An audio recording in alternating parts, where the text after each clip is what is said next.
मेरे गुरु महेश्वर शिव के चरणों में मेरा प्रणाम है।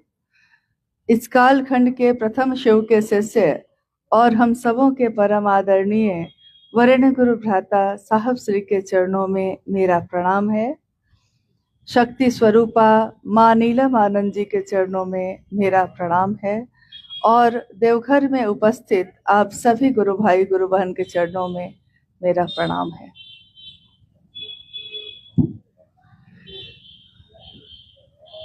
जैसा आपने अभी सुना कि कल अररिया जिले में शिव गुरु महोत्सव के बाद हम लोग वहां से शाम में संध्या काल में चले और पूरी रात, चूंकि कुहासा हो गया तो पूरी रात चलकर सुबह 2 बजे यहाँ पहुंचे हैं और अभी थोड़ी देर में फिर रांची के लिए प्रस्थान कर जाएंगे। लेकिन कहते हैं कि राह में उनसे मुलाकात हो गई, नहीं, राह में ही आपसे मुलाकात हो गई और जिसका डर था वही बात हो गई। यानी कि दिल से दिल की बात हो जाना। आदमी आदमी से मिलने में डरने लगा है कि कहीं मिलते मिलते प्रेम ना हो जाए, तो वही हो जाता है कि मिलते मिलते बार बार अगर एक मनसा से हम सब मिलते रहे तो साहब ने अक्सर कहा है कि देखिए अगर आप यूं ही मिलने लगे, देखिए अगर आप यूं ही मिलते रहे, देखिए एक दिन प्यार हो जाएगा। तो सालों तक तो साहब ने हमेशा यही पंक्ति कही। उन्होंने कहा कि जो मैं कहता हूं सो करो, यानी शिव को अपना गुरु बनाओ और दूसरों को भी प्रेरित करो। तो जब भी ये वो बोलते ना कि अगर आप यूं ही मुझसे मिलते रहे, तो हम लोग तुरंत मन में सोच लेते थे कि इसके बाद तो साहब यही कहेंगे ना कि देखिए एक दिन प्यार हो जाएगा। तो रांची में एक संगोष्ठी चल रही थी 2022 में ही 27 जुलाई को, यानी दीदी माँ के जन्मदिन के अवसर पे बिहार के जिले की जो समिति सब बनी थी, तो उसमें साहब ने बैठक बुलाई थी और उसमें सारे गुरु भाई गुरु बहन आए थे। उस दिन भी शिव की चर्चा के क्रम में साहब ने जैसे ही ये पंक्ति कही कि अगर आप यूं ही मुझसे मिलते रहे, तो हम लोगों के मन में तुरंत अगली पंक्ति कह दी कि अब ये कहेंगे कि हाँ देखिए प्यार हो जाएगा। लेकिन उस दिन साहब ने ये नहीं कहा। उन्होंने उस दिन कहा कि अगर आप यूं ही मुझसे मिलते रहे तो देखिए एक दिन मार हो जाएगा। सबको लगा कि अरे मार क्यों हो जाएगा भाई, आज क्या हो गया ऐसा। तो साहब ने कहा कि मैं कहता रहा कि कैसे मिलना है, लेकिन जो मैं कहता हूं उसके अनुसार आप नहीं मिलते हैं। आप हमेशा कोई अलग मनोभाव लेके आते हैं, हमेशा दूसरी ही सोच लेके आए हैं। बाबा धाम की इस नगरी में बाबा के पास जाइएगा तो जो सोच कर जाइएगा वही ना पाइएगा। जो आपने चाहा है वही ना वो देंगे, जो हम उनसे मांगेंगे उसी का दान मिलेगा ना हमको। तो साहब ने कहा शिव के लिए शिव को चाहना, शिव के लिए शिव से दया मांगना कि आपका काम हमसे हो सके इसके लिए दया करिए। लेकिन मैं कहता हूं कि इस काम के लिए दया मांगना, शिष्य बनकर दया मांगना, आप बोलते ये हैं लेकिन उसमें मनोभाव दूसरे रहते हैं।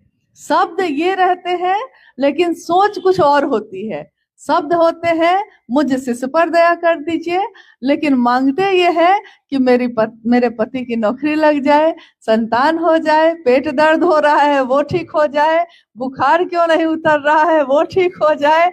यहाँ तक कि कभी कभी टेलीफोन था, पहले मोबाइल तो नहीं था, तो उस समय साहब के घर में जो टेलीफोन लगा हुआ था उस पे अक्सर गुरु भाई गुरु बहनों का कॉल आता फोन आता तो साहब या माँ खुद उठाते थे।